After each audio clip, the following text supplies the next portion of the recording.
ناصر بھی مر چکا ہے۔ ہاتھ کے پیچھے کمرے سے نکلتے ہوئے وہ کہنے لگا، اچھا ہوا مر گیا، ورنہ اس کے بعد مرتا میں مار دیتا اسے۔ وہ تیزی سے سیڑھیاں پھلانگتے کہنے لگا۔ جب احتشام نے کسی طوفان کا اندیشہ کرتے ہوئے اس کا بازو پکڑ کر ہاتھ نے ایک جھٹکے سے ہٹایا، تم کہاں جا رہے ہو؟ جہنم میں، وہ پھر سے دھاڑا تھا۔ ہاتھ رکو، میں جانتا ہوں تم شہباز مرزا کے پاس جا رہے ہو، لیکن ہمیں عمر سے بات کرنی چاہیے۔ اس کی بات پر وہ رکا تھا اور خطرناک طریقے سے احتشام کی طرف پلٹا۔ جانتے ہو فواد اب تک کیوں زندہ ہے؟ کیونکہ میں نے عمر کو اس کے طریقے سے کام کرنے دیا۔ میں نے تمہاری بات مانی، احتشام اور تمہیں فواد کو ڈھونڈنے دیا۔ اب میں تمہیں دکھاؤں گا کہ ہاتھ مرزا کیسے کام کرتا ہے۔ احتشام کے سینے پر ہاتھ رکھ کے ہاتھ نے اسے دھکیلا تھا۔ احتشام اپنے قدموں پر لڑکھڑایا اور اس سے دور ہو گیا۔ ہاتھ کی آنکھوں میں اس وقت صرف بدلے کی آگ تھی، اور یہ دھکا احتشام کے لیے صاف پیغام تھا کہ وہ اس کے راستے میں نہیں آئے۔ ابھی وہ اس کا دوست نہیں تھا، نہ ہی ہاتھ تھا، ابھی تو وہ صرف بیسٹ تھا، صرف بیسٹ۔ وہ احتشام کو وہاں چھوڑتا گیٹ کی طرف چل دیا اور اپنی گاڑی میں جا بیٹھا۔ احتشام بھی اس کے ساتھ جانا چاہتا تھا، لیکن اس وقت وہ اپنی ٹیم کا انتظار کر رہا تھا جو ان تمام لاشوں کو ٹھکانے لگاتے۔ شہباز اس وقت کمرے میں لگی بڑی سی اسکرین پر کوئی فحش مووی دیکھنے میں مصروف تھا جب اس کے پرسنل گارڈ نے اس کا دروازہ ناک کیا۔ کیا مصیبت ہے؟ وہ غصے سے بولا تھا۔ سر، آپ کو میرے ساتھ چلنا ہوگا۔ اس کی بات پر شہباز کا ماتھا ٹنکا تھا۔ کیا مطلب ساتھ چلنا ہوگا؟ اس کا باڈی گارڈ ایک قدم لیتا دروازے کی دہلیز پار کر کے اندر داخل ہوا تھا۔ ہاتھ صاحب آپ سے ملنا چاہتے ہیں۔ اس شخص کی جرأت پر شہباز دانت پیسنے لگا۔ کہہ دو اسے کہ میں ابھی مصروف ہوں۔ وہ اسے کہتا پھر سے اسکرین کی طرف پلٹا۔ اگر آپ خود نہیں چلیں گے تو مجھے آپ کو زبردستی لے جانا ہوگا۔ اس کی بات پر وہ غصے سے کھڑا ہوا اور سامنے پڑے میز کو زور سے لات ماری۔ تم میرے باڈی گارڈ ہو یا اس کے آدمی؟ شہباز کی بات پر اس شخص نے سختی سے لب بھینچے تھے، جس سے صاف ہو گیا تھا کہ وہ کس کے لیے کام کرتا ہے۔ شہباز کو ایک دم ٹھنڈے پسینے آئے تھے۔ اس کا پرسنل باڈی گارڈ اور ہیڈ اگر ہاتھ کے آدمی تھے تو یقیناً باقی سب بھی اسی کے آدمی تھے، لیکن یہ بات اس پر اب کیوں ظاہر کی جا رہی تھی؟ وہ جانتا تھا کہ اس کا کیا مطلب ہے۔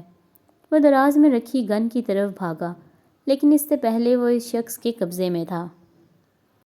شہباز اپنی پوری قوت سے اس سے آزاد ہونے کی کوشش کرنے لگا، لیکن وہ کسی پہاڑ کی طرح مضبوط تھا۔ ایک اور آدمی اس کی مدد کے لیے آیا اور وہ دونوں چلاتے گالیاں دیتے شہباز کو وہاں سے گھسیٹتے ہوئے لے گئے۔ جیسے ہی اس کے آفس میں لے جایا گیا، اس کی نظر فوراً ہاتھ پر گئی۔ وہ اس کی کرسی پر بیٹھا دونوں ٹانگیں میز پر رکھے ہوئے تھا۔ سامنے میز پر ایک گن رکھی تھی اور خود وہ سگریٹ کے کش لے رہا تھا۔ ہاتھ، یہ کیا طریقہ ہے اپنے باپ سے ملنے کا؟ دوسری جانب رکھی گئی کرسی پر وہ لوگ جب شہباز کو باندھنے لگے تو وہ بوکھلا کر کہنے لگا۔ چھت کو گھورتے ہاتھ نے اپنی نظروں کا زاویہ بدلا تھا۔ جیسے ہی اس کی نظر شہباز سے ملی، وہ کام کر رہ گیا۔ وہ ہمیشہ سے سرد مہر تھا، لیکن آج اس سے ہاتھ کی نظروں میں اپنی دردناک موت دیکھی تھی۔ وہ اپنی ٹانگیں میز پر سے ہٹاتا سیدھا ہو کر بیٹھ گیا، سگریٹ کا آخری حصہ دور پھینکا اور سامنے پڑی گن کو ہاتھ میں لے لیا۔ اولڈ مین، میں تم سے صرف ایک سوال کروں گا اور مجھے اس کا جواب چاہیے۔ فواد کہاں ہے؟ ہاتھ نے ہر لفظ ٹھہر ٹھہر کر ادا کیا تھا۔ اس کے سوال پر شہباز استہزائیہ مسکرایا تھا۔ مجھے نہیں معلوم۔ شہباز نے صاف انکار کیا۔ جانتا تھا جب تک یہ راز نہیں اگلے گا زندہ رہے گا۔ اس کی بات پر ہاتھ گن واپس میز پر رکھ کے اس کے سامنے آ کھڑا ہوا اور پھر شہباز پر جھک کر کہنے لگا، اگر تم مجھے بتا دو گے تو میں وعدہ کرتا ہوں تمہیں آسان موت دوں گا۔ وہ سرگوشی کرنے کے انداز میں کہنے لگا۔ اس کے لہجے سے ایک لمحے کے لیے شہباز نے اسے بتانے کا ارادہ کیا، لیکن پھر سے انکار کر دیا۔ میں تمہارا باپ ہوں، تم ایسا کچھ نہیں کرو گے۔ ویری ویل، تو پھر ایسے ہی صحیح۔ وہ اپنے کف فولڈ کرتا شیطانی مسکراہٹ لیے کتنے سکون سے کہہ رہا تھا۔ اگلے ہی لمحے ہاتھ نے لات مار کر اسے کرسی سمیت نیچے گرا دیا۔ بندے ہونے کے باعث وہ کافی زور سے گرا تھا۔ اب شہباز اپنے قدموں کی طرف سے اونچا تھا جبکہ اس کا سر نیچے تھا۔ جانتے ہو میں یہ کب سے کرنا چاہتا تھا؟ ہاتھ کی آواز اس کی سماعت سے ٹکرائی تھی اور پھر کوئی کپڑا اس کے چہرے پر پھینک دیا گیا۔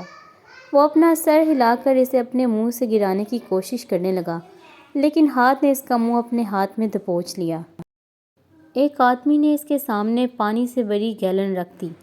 اس نے ایک بوتل کو تھاما اور شہباز کے منہ پر رکھے تولیے پر انڈیلنے لگا۔ شہباز تولیے کی وجہ سے آکسیجن کم مقدار میں لے پا رہا تھا۔ جیسے ہی تولیہ پانی سے گیلا ہوا وہ بھاری ہو کر اس کے چہرے سے چپک گیا۔ جو سانس وہ پہلے لے پا رہا تھا اب اس کی جگہ وہ اس تولیے سے پانی ناک اور منہ میں کھینچنے لگا۔ کچھ ہی سیکنڈ میں اس کا سانس بری طرح اکھڑ گیا۔ وہ جب بھی سانس لینے کی کوشش کرتا پانی اس کے ناک میں گھس جاتا۔ حلق اور پھیپھڑوں میں جلن ہونے سے وہ بے ہوش ہونے لگا۔ تبھی اس کے چہرے سے تولیہ ہٹا لیا گیا۔ شہباز نے آکسیجن میسر ہوتے ہی ہوا کو اپنے اندر کھینچا۔ ابھی اس نے محض 2 بار ہی سانس لیا ہوگا جب وہ تولیہ دوبارہ سے اس کے منہ پر تھا اور ہاتھ پھر سے اس پر پانی ڈال رہا تھا۔ وہ بری طرح تڑپنے لگا۔ دماغ پر بوجھ بھرنے لگا۔ جب وہ دوبارہ بے ہوش ہونے لگا تو چہرے سے تولیہ پھر سے ہٹا لیا گیا۔ اس کی حالت 2 بار میں ہی خراب ہو گئی لیکن بنا کسی طرز کے ہاتھ نے پھر وہی عمل دہرایا۔ وہ اسے مسلسل تکلیف میں رکھ رہا تھا لیکن بے ہوش ہونے کی اجازت بھی نہیں دے رہا تھا۔ اب کی بار جیسے ہی ہاتھ نے تولیہ ہٹایا وہ رندی ہوئی آواز میں بول اٹھا، افغانستان، افغانستان، افغانستان میں کہاں؟ ہاتھ نے اسے بالوں سے دبوچتے ہوئے پوچھا۔ نیم بے ہوشی میں شہباز نے سارا پتہ اگل دیا تھا اور پھر بامشکل گہرے سانس لینے لگا۔ اس کے حلق میں اتنی تکلیف تھی کہ سانس لینا بھی جان لیوا لگ رہا تھا۔ ہاتھ شہباز سے کچھ فاصلے پر کھڑا ہو گیا اور اسے کھولنے کا اشارہ کیا۔ 2 آدمیوں نے فوراً آگے بڑھ کر اسے آزاد کر دیا۔ ہاتھ نے اسے پھر سے بالوں سے کھینچا اور وہاں سے باہر گھسیٹنے لگا۔ وہ کراہتا ہوا اس کے ساتھ گھسیٹتا جا رہا تھا۔ کچھ دیر بعد وہ اسٹیٹ کی پارکنگ میں اسے لیے کھڑا تھا جہاں 2 ٹرک ایک دوسرے سے مخالف سمت میں کھڑے تھے۔ جانتے ہو یہ ٹرک تمہاری موت کا سامان ہے، وہ اسے اونچا کرتا کہنے لگا۔ شہباز اس کی آواز میں موجود جھلکتی شیطانیت سے کپ کپا اٹھا۔ تم نے کہا تھا کہ اگر میں بتا دوں تو؟ وہ بڑی مشکل سے گویا ہوا تھا۔ کیا میں نے واقعی کہا تھا؟ وہ مسکراتا ہوا ارد گرد موجود آدمیوں کو دیکھنے لگا۔ کیا ہے نا شہباز مرزا، میں اپنے آدمیوں کو اتنے اچھے شو سے محروم کیسے رکھتا؟ وہ اپنا چہرہ اس کے قریب کر کے بولا۔ ہاتھ کی آنکھوں میں موجود درندگی دیکھ کر وہ رونے لگا اور اس سے اپنی جان کی بھیک مانگنے لگا۔ اس کی بات سے شہباز کو وہ دن یاد آیا تھا جب صدف اس سے اپنے بھائی کی جان کی بھیک مانگ رہی تھی۔ شہباز کو یاد آیا کہ کیسے ہاتھ کے توقیر کو قتل کرنے کے بعد اس نے اس لاش کو کتوں کے آگے پھینکوا دیا تھا اور صدف سے یہی الفاظ کہے تھے کہ وہ کیسے اپنے آدمیوں کو محروم رکھے۔ ہاتھ اس سے اس دن کا بدلہ لے رہا تھا، اس عمل کا بدلہ جو کہ اتنے سالوں پہلے کیا گیا تھا۔ ہاتھ اسے کھینچتا ہوا اس ٹرک کے پاس لے جانے لگا تو وہ چیخنے لگا۔ ایک کے بعد ایک منظر اس کی آنکھوں کے سامنے گھوم رہا تھا۔ توقیر کو قتل کروانا، احتشام کے ماں باپ کو، ان معصوم لڑکیوں کو، نہ جانے کتنی معصوم جانیں لی تھیں اس نے اور کبھی ایک شکن تک نہ آئی، اور آج وہ اسی تکلیف کا سوچ کر چلا رہا تھا۔ اپنے ہی بیٹے سے بھیک مانگ رہا تھا لیکن وہ تو جیسے اس کے لیے بہرا ہو چکا تھا، جیسے کبھی وہ ان لوگوں کی بھیک پر کان بند کر لیتا تھا۔ ہاتھ پلیز مجھے مت مارو۔ اس ناول کو ریڈ کرنے کا آپ کا بہت شکریہ، اور اگر آپ کو اس کے باقی پارٹس نہیں مل رہے تو چینل کی پلے لسٹ وزٹ کریں۔